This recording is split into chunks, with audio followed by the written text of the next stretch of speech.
Avant de commencer, n'oubliez pas de liker et de vous abonner. C'est arrivé un mardi soir tranquille, le genre de soir où le seul bruit dans la cuisine était le tic-tac rythmé de l'horloge au-dessus du frigo et le doux frémissement des pâtes qui cuisaient sur la cuisinière. La lumière était chaude, l'air sentait l'ail et le basilic, et je me suis bêtement dit que ça allait être une soirée normale.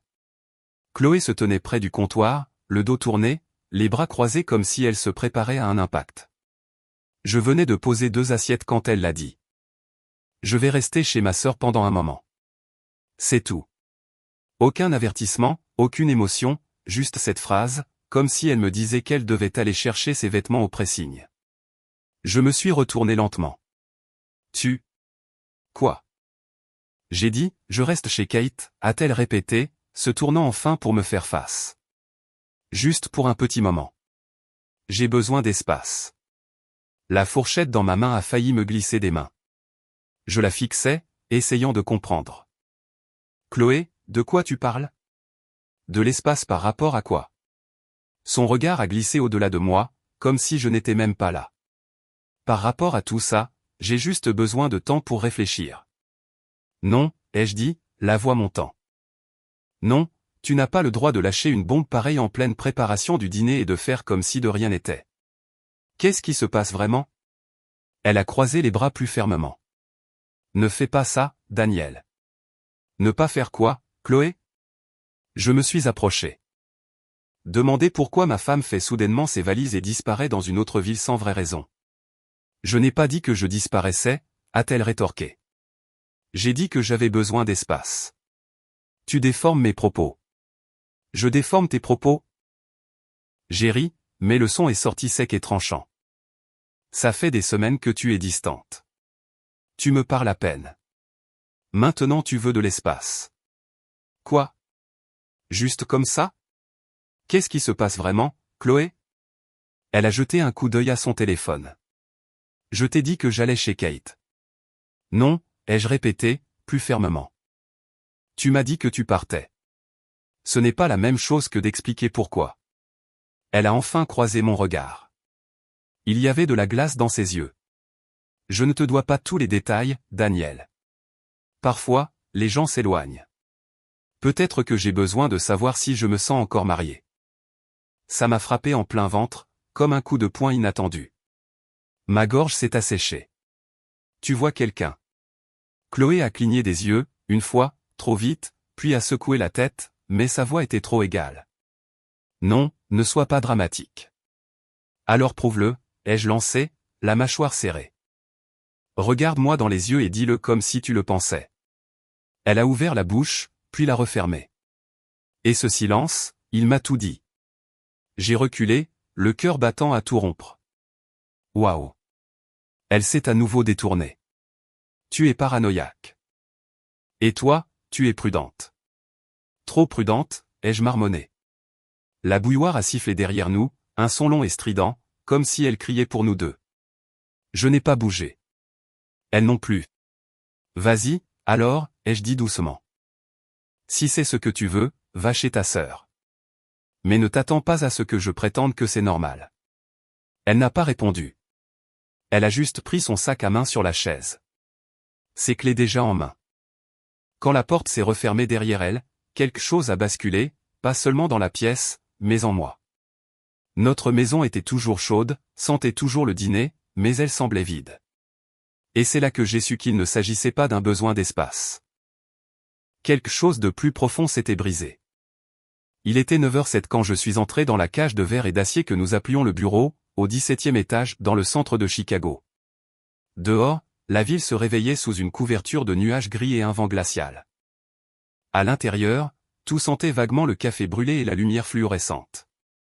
J'ai laissé tomber mon sac d'ordinateur à mon bureau et j'ai regardé fixement l'écran lumineux, la présentation déjà ouverte et en attente. Grosse présentation aujourd'hui, a demandé Léo en s'arrêtant près de mon bureau. Léo était mon développeur principal. Des lunettes à monture épaisse, des chaussettes dépareillées et un cerveau qui ne cessait de bourdonner. Ouais, ai-je marmonné en me massant les tempes. Nouvelle plateforme logistique pour Riverbank. Ils la veulent fluide et évolutive. Leur directeur technique est un cauchemar, mais le contrat vaut dans les 6 chiffres si on le décroche. Léo a sifflé doucement. Pas de pression, hein. J'ai essayé de sourire, mais mon visage n'a pas coopéré. La pression est le cadet de mes soucis. Il m'a jeté un regard étrange, mais n'a pas insisté. Il a juste hoché la tête et s'est éloigné, tapotant sur sa tablette. J'ai regardé la présentation. Diapositive après diapositive de maquettes d'interface élégantes, de matrices de fonctionnalité, de gains d'efficacité, des mots et des graphiques qui autrefois m'enthousiasmaient se brouillaient maintenant parce que mon esprit n'était pas dans cette pièce. Il était encore dans la cuisine la nuit dernière, fixant la nuque de Chloé alors qu'elle attrapait son manteau et sortait comme si elle allait faire les courses. Et puis il y avait son message de ce matin. Salut, bien arrivé chez Kate. Besoin de quelques jours pour réfléchir. J'espère que ta réunion se passera bien. Pas d'émoji, pas de ponctuation excessive, juste assez de chaleur pour paraître poli. Rien de plus. On aurait dit qu'il venait de quelqu'un qui l'avait répété devant un miroir. Je l'ai relu 3 fois, puis j'ai verrouillé mon téléphone sans répondre. À 10h12, la salle de conférence a commencé à se remplir. Des clients, mon équipe, quelques cadres de l'étage supérieur. Je me tenais à la tête de la table, la télécommande à la main, la cravate légèrement de travers, un sourire forcé. Merci à tous, ai-je commencé. Parlons de la manière dont nous pouvons rendre l'ensemble de votre flotte plus intelligente sans remplacer un seul camion. La présentation était fluide. Du moins, c'est ce qu'on m'a dit plus tard, mais j'étais à peine là. Ma voix fonctionnait en pilote automatique pendant que mon cerveau rejouait les plus petits détails de la nuit précédente. Comment les mains de Chloé tremblaient légèrement quand elle a attrapé ses clés. Comment elle ne m'a pas serré dans ses bras avant de partir. N'a même pas jeté un regard en arrière. Et ce mot, espace, si vague, si familier. J'avais entendu des amis le dire, toujours à voix basse dans des bars ou par texto au milieu de la nuit. Elle a dit qu'elle avait besoin d'espace, toujours suivie par la même réalisation des semaines plus tard. Elle n'était pas seule quand elle disait ça. Pourtant, je ne voulais pas tirer de conclusion hâtive. Chloé n'était pas cruelle. Du moins, pas la femme que j'avais épousée. Mais quelque chose dans son ton. C'était comme si elle était déjà partie bien avant de le dire. Alors que la présentation se terminait et que les poignées de main s'échangeaient, je me suis excusé plus tôt. Juste un appel rapide, ai-je menti en sortant dans le couloir. J'ai vérifié à nouveau son texto. J'ai tapé, tout va bien. Je l'ai effacé. J'ai tapé, tu es vraiment chez Kate. Je l'ai effacé aussi. Finalement, j'ai juste remis le téléphone dans ma poche. À 13h34, Léo m'a passé un sandwich que je ne me souvenais pas avoir demandé. Mange. Tu as l'air sur le point de t'évanouir. Je l'ai pris sans un mot. Je n'avais pas touché au petit déjeuner. Je n'avais pas beaucoup dormi non plus. Toutes les quelques minutes, je me surprenais à fixer l'endroit sur le sol où Chloé se tenait habituellement quand elle m'apportait un café en partant, où elle m'avait une fois embrassé sur la joue et m'avait dit de ne pas m'inquiéter pour les petites choses. Maintenant, elle était partie, et le seul message que j'avais était quelque chose qu'elle aurait pu envoyer à n'importe qui. À 17h, j'ai renoncé à faire semblant de travailler, j'ai fermé mon ordinateur portable, je suis passé devant mon reflet sur le mur chromé de l'ascenseur, et j'ai à peine reconnu l'homme qui me regardait. À la maison, le silence était pire. Les lumières se sont allumées avec un détecteur de mouvement. Le salon sentait encore légèrement son parfum. Elle avait laissé sa tasse de café sur le comptoir, encore à moitié pleine, une trace de rouge à lèvres sur le bord, et je suis resté là à la fixer, me demandant combien de mensonges peuvent tenir dans un simple texto. Le samedi matin, le silence était devenu mordant. 3 jours. C'était le temps qui s'était écoulé depuis que Chloé était partie, depuis son dernier message. Pas d'appel, pas de nouvelles, juste cette ligne stérile sur son besoin d'espace et son séjour chez Kate. Mais voilà le problème, Chloé et Kate n'étaient pas exactement fusionnelles. Bien sûr, elles partageaient les mêmes cheveux foncés et le même caractère têtu, mais elles n'avaient pas passé plus d'un week-end ensemble depuis l'enterrement de leur père 2 ans plus tôt. Alors, quand Chloé a prétendu qu'elle y restait indéfiniment, quelque chose ne collait pas. J'ai jeté un sac de week-end sur la banquette arrière et j'ai pris l'autoroute. Madison était à 4 heures de route et j'ai conduit chaque kilomètre, serrant le volant comme s'il me devait une réponse. Le soleil était à mi-course quand je suis arrivé dans la rue de Kate. Une banlieue tranquille, des trottoirs bordés d'herbes jaunes et cassantes, le genre de quartier où le plus grand drame était un ramassage des ordures en retard.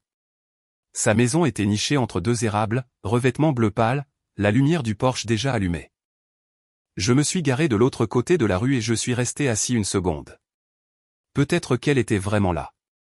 Peut-être que j'étais paranoïaque. Peut-être que Chloé avait juste besoin d'air. Et que j'étais le mari contrôlant qui débarquait à l'improviste. Mais au fond de moi, je savais que ce n'était pas ça. Ce n'était pas une question d'ego. C'était ce sentiment rongeur dans ma poitrine qui ne voulait pas se taire. Je suis sorti de la voiture et j'ai traversé la rue. Chaque pas semblait plus bruyant qu'il n'aurait dû l'être. J'ai frappé une fois, puis une autre, plus fort. Pas de réponse. J'ai reculé d'un pas, j'ai levé les yeux.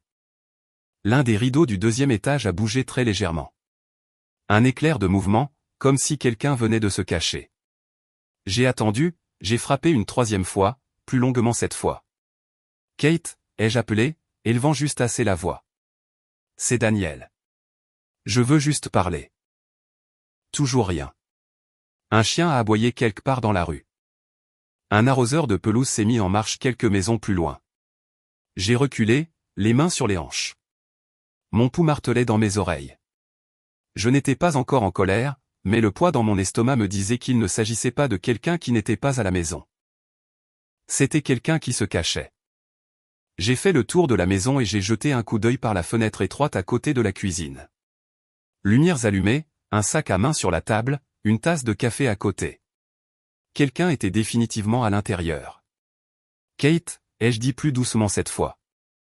Je ne suis pas là pour me battre. J'ai juste besoin de savoir si elle va bien. Toujours rien. Je suis revenu sur le porche et je suis resté là. Tu m'as regardé droit dans les yeux, ai-je marmonné pour moi-même. Allez. Et puis j'ai fait quelque chose que je n'avais pas prévu. Je me suis assis sur les marches du porche, sans frapper, sans crier, juste assis là dans mon manteau, les mains jointes, respirant le froid d'une journée finissante. Je suis resté là pendant 15 minutes, peut-être 20, puis je me suis levé, j'ai épousseté mon jean et j'ai dit juste assez fort pour que quiconque derrière ce rideau puisse m'entendre. Elle a dit qu'elle était ici, qu'elle avait besoin de temps, et que c'est là qu'elle serait. Mais je ne pense pas que ce soit la vérité, et vous le savez. J'ai jeté un dernier regard à la fenêtre avant de retourner vers la voiture. Je ne m'attendais pas à ce qu'une porte s'ouvre cette nuit-là, mais la fissure dans l'histoire avait déjà commencé à s'élargir. Je n'avais pas l'intention de revenir le lendemain, mais le sommeil n'est jamais venu. Et le matin, je pensais encore à ce scintillement de mouvement derrière le rideau.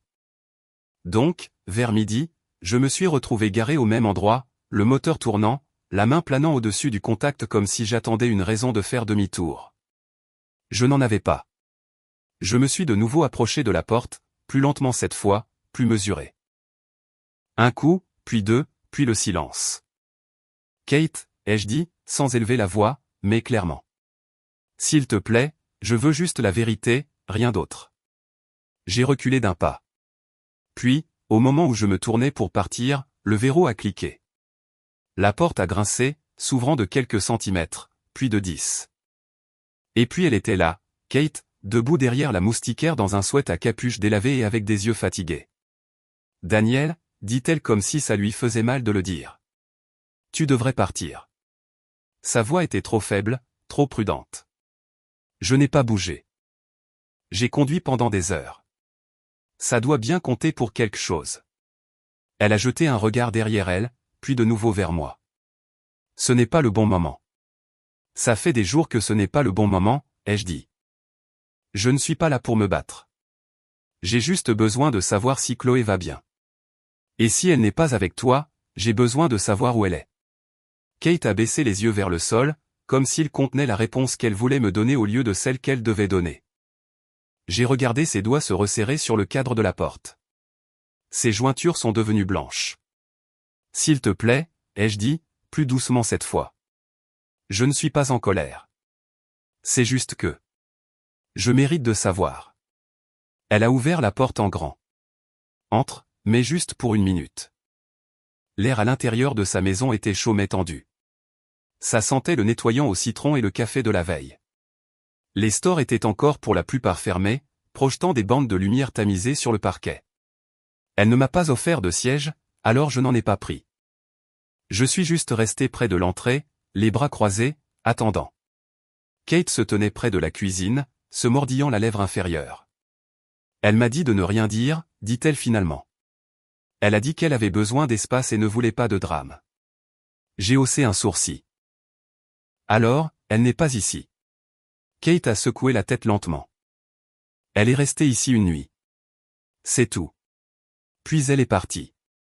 Ma mâchoire s'est crispée, mais je n'ai pas parlé. Pas encore. Elle est chez quelqu'un d'autre. Qui, ai-je demandé, en gardant ma voix neutre. Kate s'est agitée, mal à l'aise, se frottant les bras comme si la vérité lui donnait froid. Il s'appelle Jordan. Ils se connaissent depuis un moment. J'ai cligné des yeux. Un moment. Kate a hoché la tête une fois. Depuis avant l'automne dernier. Ils se sont rencontrés à une collecte de fonds pour le développement communautaire en ville. Il est entrepreneur. Il rénove des maisons. Il rénove, ai-je répété, sentant une chaleur monter à mon cou. Et où est-ce qu'elle loge, exactement? Kate a hésité. Kate. Mon ton s'est durci et elle a tressailli. Elle vit avec lui, dit-elle rapidement. Dans un appartement à Andersonville. Il était en retard sur son prêt immobilier. Chloé a proposé de l'aider. Elle a emménagé pour le soutenir pendant une période difficile. Ses mots, pas les miens. J'ai senti la pièce tanguer, comme si quelque chose venait de glisser sous mes pieds. Et elle a juste. Quoi? Disparu? M'a laissé penser qu'elle était avec toi. Kate m'a regardé, les yeux brillants maintenant.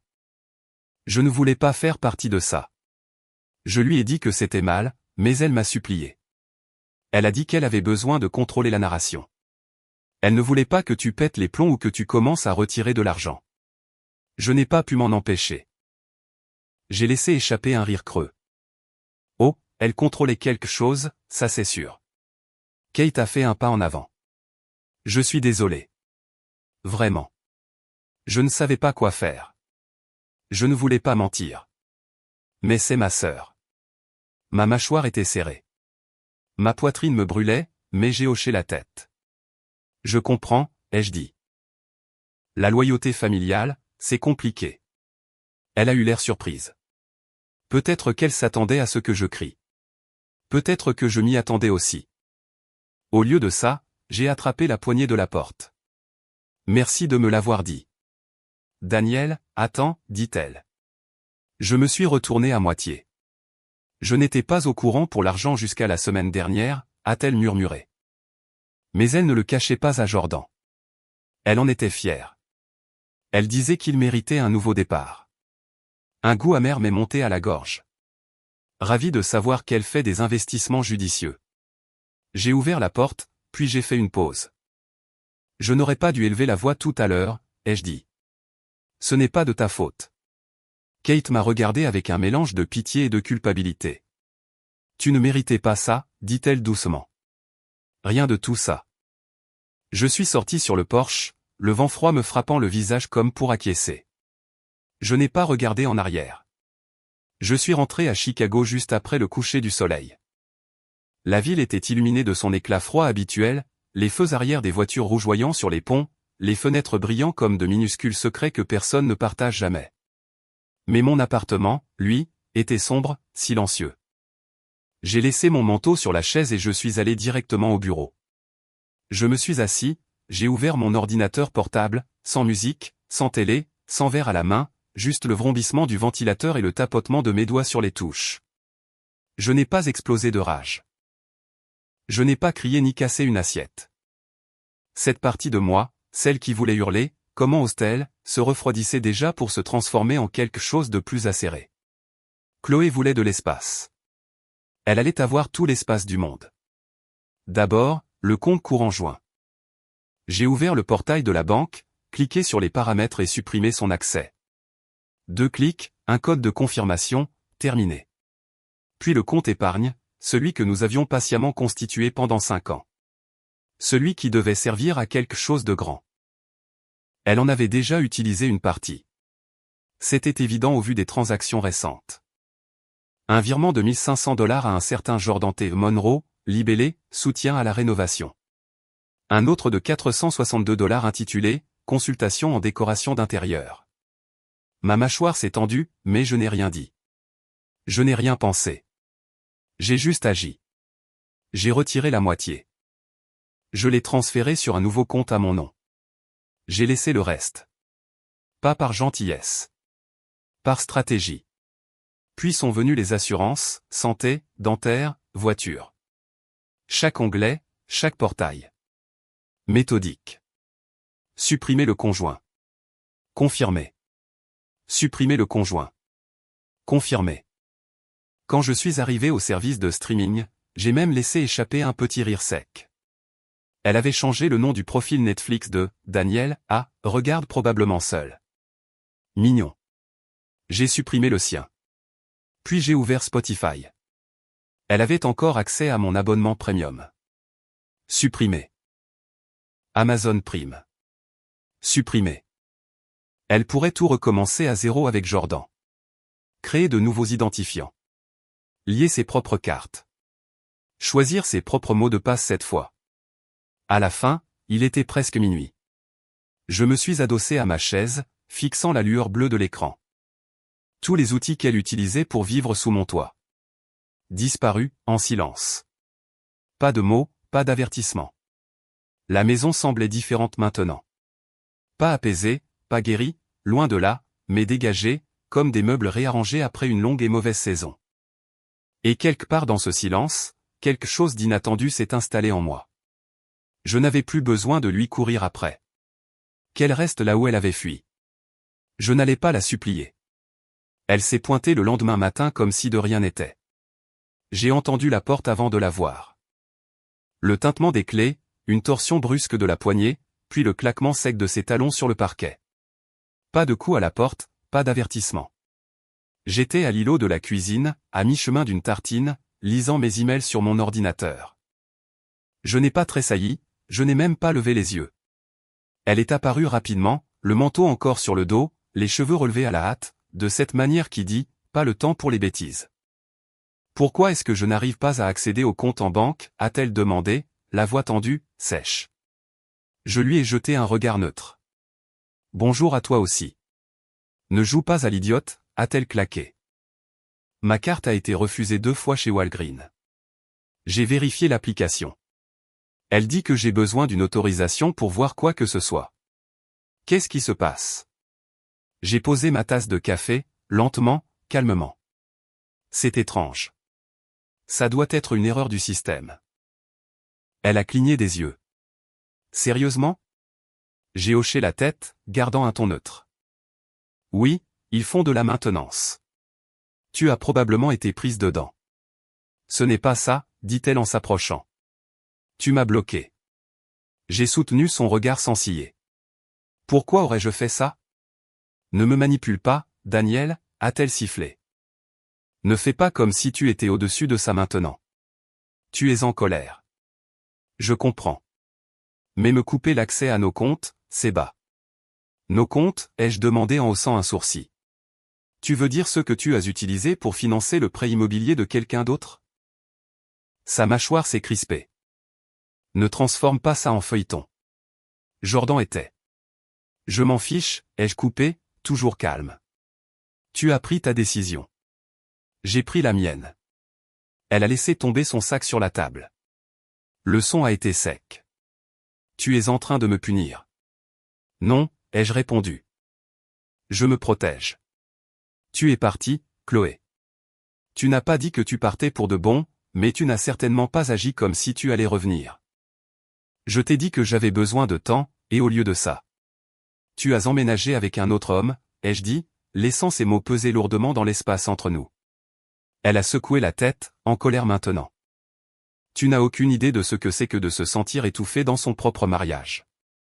Et tu n'as pas eu le courage de le dire à voix haute, ai-je répliqué. Tu as choisi les secrets à la place. La tension entre nous a claqué comme un élastique. Tu crois que c'est juste à propos de lui, a-t-elle craché. Ça faisait des années que ça se préparait, Daniel. Tu étais absent bien avant que je fasse une valise. Je me suis appuyé contre le comptoir, les bras croisés. Alors pourquoi n'es-tu pas parti plus tôt? Elle a hésité. Parce que je continuais d'espérer que tu remarquerais. Que tu changerais. Que je serais moins contrôlant, tu veux dire, ai-je dit. Non, dit-elle, la voix montant. Je veux dire, que tu arrêtes de vivre comme un robot. Toujours mesuré, toujours ça va, toujours silencieux. Je me sentais comme une locataire dans ma propre vie. Alors tu es devenue une invitée dans celle de quelqu'un d'autre, ai-je répliqué. Elle s'est figée, ses yeux vacillant juste assez pour montrer que j'avais touché quelque chose de vrai. C'est pour ça que je ne te l'ai pas dit, dit-elle finalement, sa voix plus basse mais amère. Parce que tu transformes tout en un jeu de pouvoir. L'argent, la maison. Tu tiens toujours les ficelles. Je n'ai pas répondu tout de suite, je l'ai juste regardé respirer fortement de l'autre côté de la pièce, comme si elle attendait un autre coup qui n'est jamais venu. Au lieu de cela, j'ai repoussé ma chaise et je me suis levé. Tu es entré chez moi sans prévenir, tu as commencé à crier, et maintenant tu m'accuses de te contrôler, ai-je demandé. Tu n'es pas la victime ici, Chloé. Elle a ouvert la bouche pour argumenter, mais l'a refermée. Ses yeux ont balayé la cuisine comme si elle essayait de la reconnaître, comme si c'était déjà la maison de quelqu'un d'autre. Je veux récupérer mon accès, dit-elle finalement. Je ne t'empêche pas d'ouvrir ton propre compte, ai-je dit, en prenant mon assiette et en la portant à l'évier. Elle m'a regardé, les bras croisés, la respiration courte. C'est tout, alors, a-t-elle demandé, plus bas maintenant. C'est la personne que tu as décidé d'être. J'ai jeté un regard en arrière, m'arrêtant dans l'embrasure de la porte. Non, ai-je dit. C'est la personne que je suis devenue à la minute où tu as menti. Elle est restée là, figée, les mains tremblant légèrement, tandis que je quittais la pièce, la laissant debout au milieu de la cuisine comme un fantôme essayant de hanter une maison qui ne lui appartenait plus. Vous êtes encore là? Mettez un like sur cette vidéo. Ça aide vraiment. Il était presque 21h quand on a frappé. J'étais sur le canapé, un verre de vin rouge à la main, à mi-chemin de la relecture d'un contrat pour le travail, essayant juste de remplir le silence avec quelque chose qui avait du sens. 3 coulants.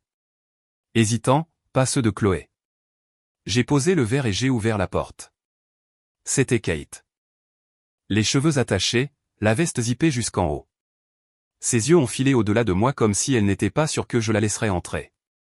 Salut, dit-elle, sa voix faible. Je peux entrer? Je me suis écarté sans un mot.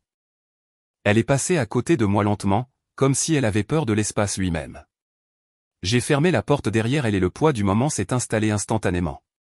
Elle se tenait au milieu du salon, les bras croisés sur son ventre, comme si elle se préparait à quelque chose. Je ne me suis pas assis. Elle non plus. C'est elle qui t'envoie, n'est-ce pas, ai-je demandé doucement. Les lèvres de Kate se sont entr'ouvertes comme si elle allait mentir, mais ses épaules se sont affaissées. Oui. J'ai attendu. Elle panique, dit-elle. Elle dit que tu es devenu froid. Que tu essaies de l'effacer. Elle pense que tu l'as fait passer pour instable.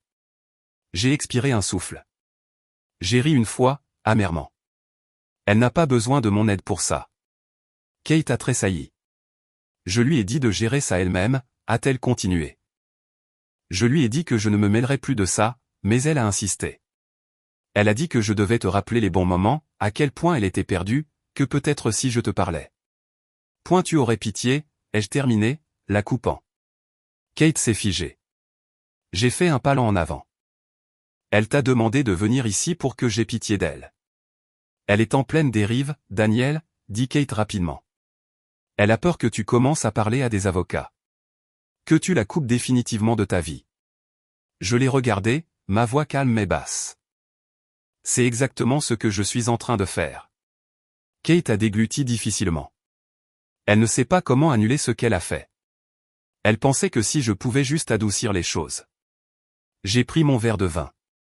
Ma main était plus serrée que je ne le pensais. Mes jointures blanches autour du pied du verre. Elle a eu une liaison, ai-je dit lentement. Elle m'a menti. Elle a utilisé notre argent pour jouer à la petite maison avec quelqu'un d'autre. Et maintenant, elle veut de la sympathie. Elle est en train de s'effondrer, a murmuré Kate. Mais Daniel, elle reste humaine. J'ai pris une longue gorgée de vin, laissant l'amertume s'installer sur ma langue avant de parler à nouveau. Elle t'a manipulé, toi aussi, ai-je dit. C'est ce que tu es venu me dire, que tu t'en rendes compte ou non. Le visage de Kate s'est légèrement décomposé.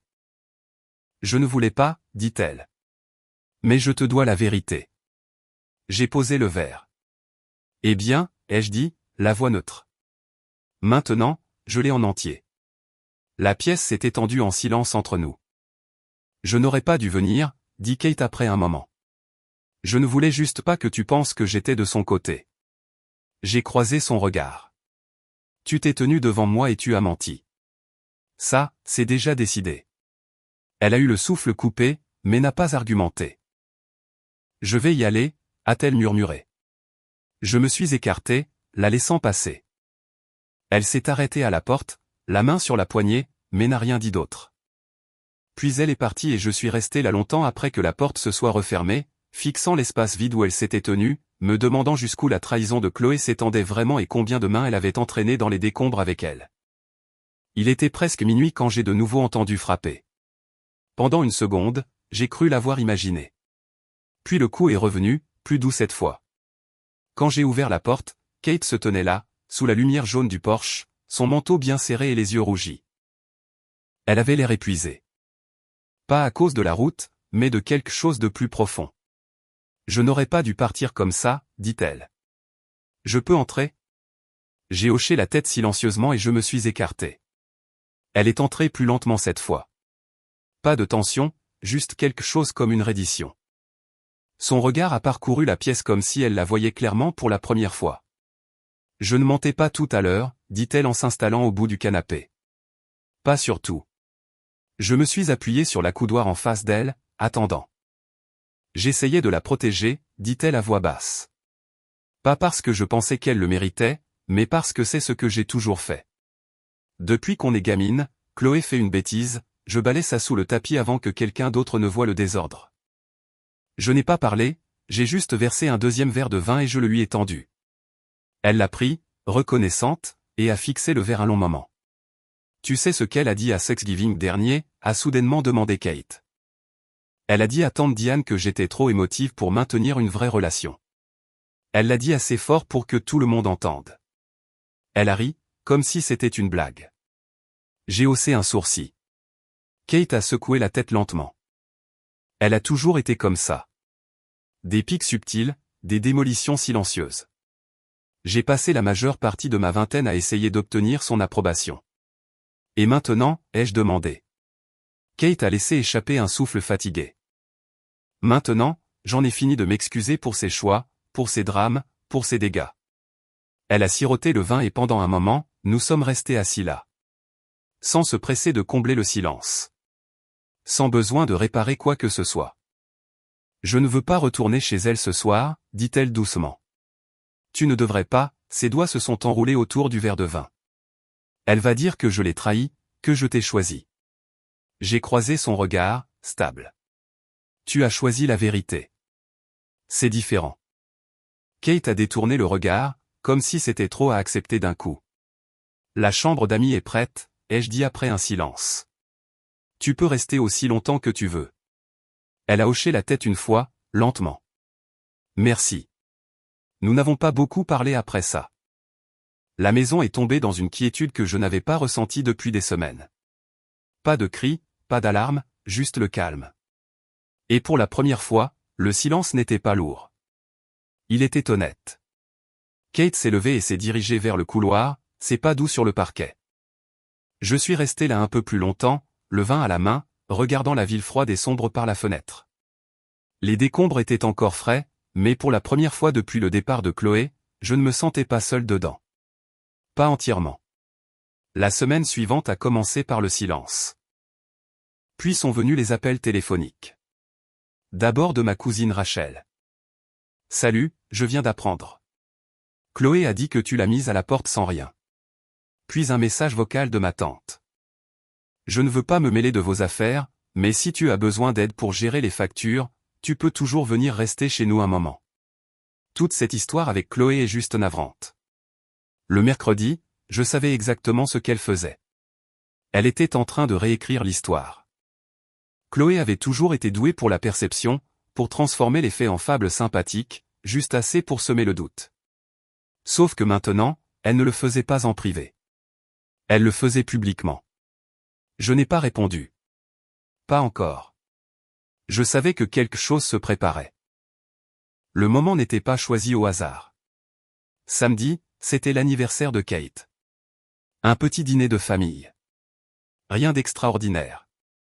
Juste 8 d'entre nous réunis autour d'une longue table dans la salle à manger de Tante Meg à Oak Park.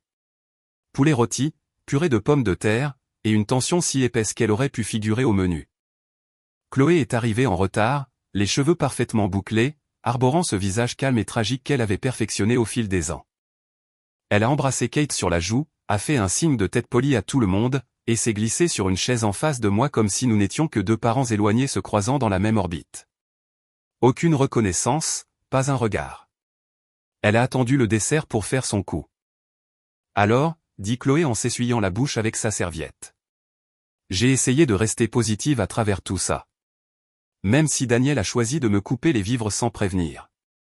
Ma fourchette s'est arrêtée en l'air. Meg a levé les yeux, surprise. T'as coupé les vivres? Chloé a soupiré juste assez fort pour attirer l'attention. Je veux dire, je ne veux pas déballer nos problèmes ici. Mais oui, je suis hébergé par des amis parce que je n'ai plus accès au compte depuis que. Eh bien, depuis que Daniel a pris sa décision. Plusieurs regards se sont tournés vers moi, confus, jugeant silencieusement. Je n'ai rien dit, j'ai juste regardé Kate. Sa mâchoire était serrée. Elle a posé son verre de vin, s'est levée lentement et s'est éclaircie la gorge. En fait, dit Kate, la voix stable. Puisqu'on met les choses à plat, je pense que je dois clarifier quelque chose. Chloé a cligné des yeux, le sourire figé sur son visage. Kate? Non, l'a coupé Kate. Tu n'as pas le droit de jouer la victime. Pas ici. Pas après ce que tu as fait. La pièce est devenue silencieuse. Kate a regardé autour de la table. Daniel n'a pas abandonné Chloé. Elle est partie, a emménagé avec un homme nommé Jordan.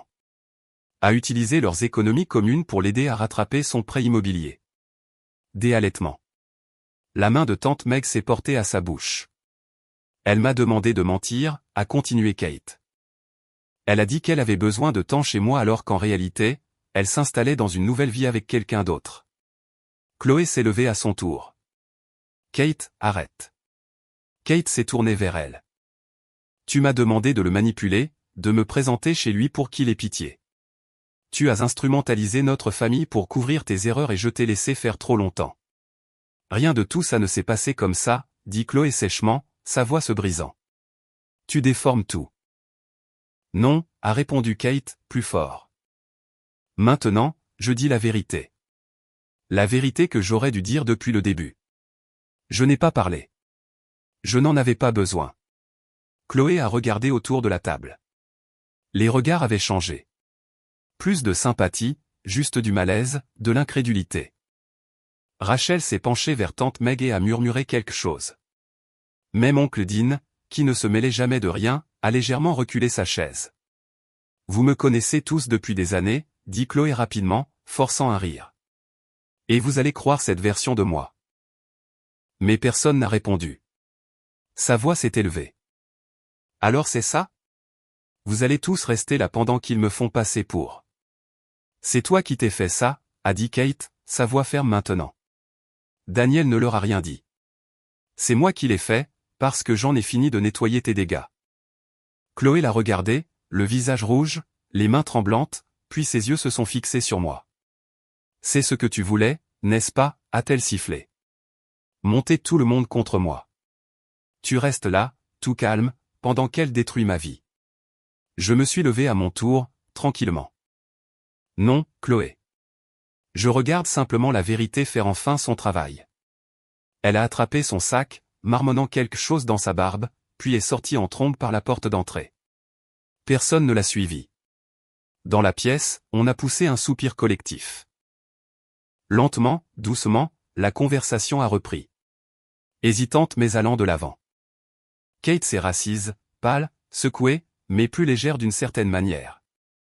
J'ai tendu le bras par-dessus la table et j'ai rempli son verre de vin sans un mot. Elle ne m'a pas remercié. Elle n'en avait pas besoin. Elle est revenue 2 jours plus tard. Je venais de finir de nettoyer après le dîner. Rien d'extraordinaire, juste des restes et du silence. Quand la sonnette a retenti, je savais qui c'était avant même d'ouvrir. Chloé se tenait là, trempée par la bruine de décembre, le mascara coulant, s'agrippant à son manteau comme si c'était la seule chose qui la tenait debout. « On peut parler ?» a-t-elle demandé, la voix à peine un murmure. Je n'ai pas bougé, je me suis juste appuyé contre le cadre de la porte. Tout est devenu si confus, dit-elle rapidement. Je ne suis pas venue pour me battre. Je veux juste parler. S'il te plaît. J'ai laissé le silence s'étirer.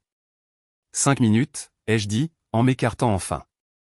Elle est entrée lentement, regardant autour d'elle comme si la maison était un musée de choses qu'elle possédait autrefois.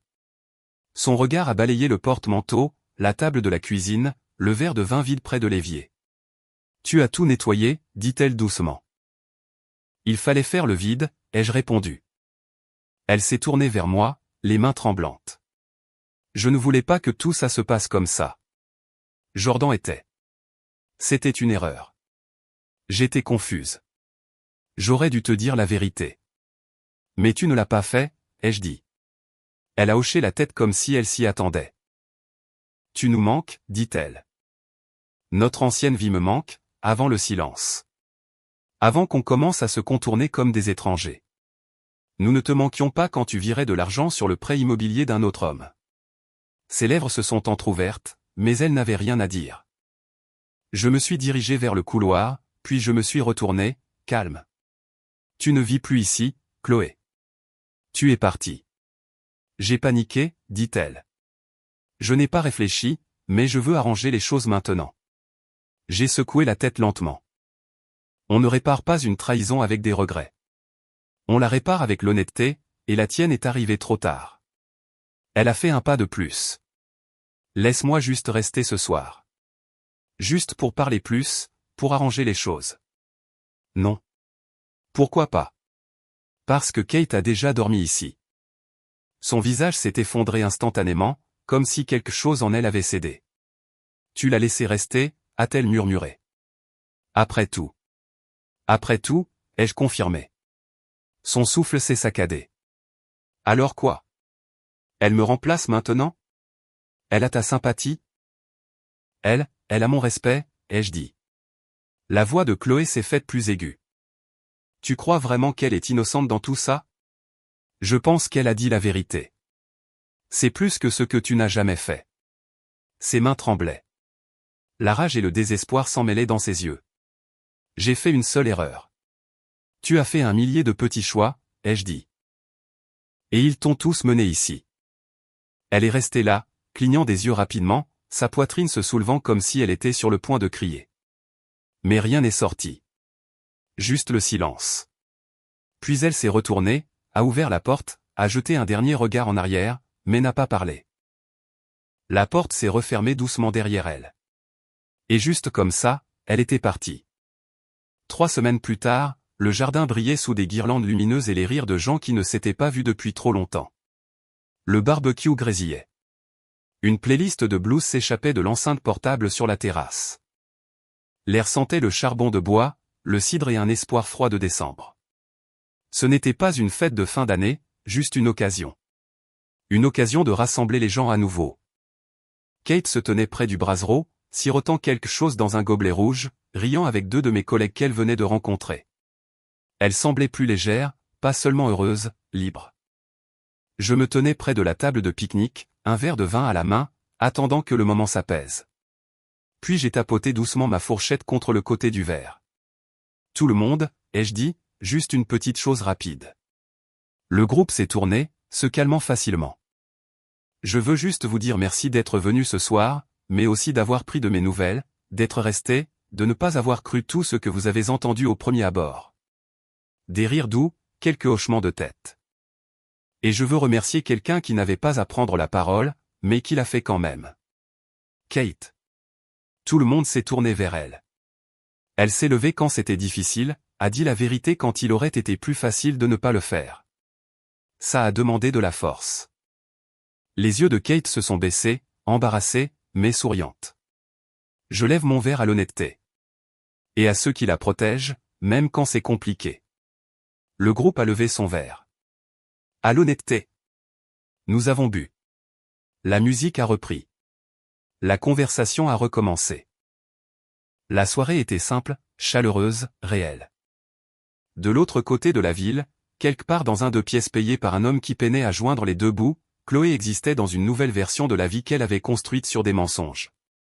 Mais personne ici n'a mentionné son nom. Et pour la première fois, je n'ai pas pensé à ce qu'elle avait fait. J'ai pensé à ce que j'avais reconstruit en son absence.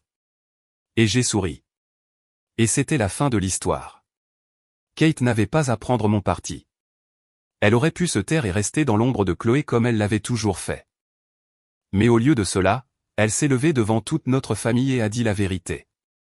Alors maintenant, je vous le demande, a-t-elle fait le bon choix, ou auriez-vous géré la situation différemment? Dites-le moi dans les commentaires. Et si cette histoire vous parle, n'oubliez pas de liker la vidéo et de vous abonner.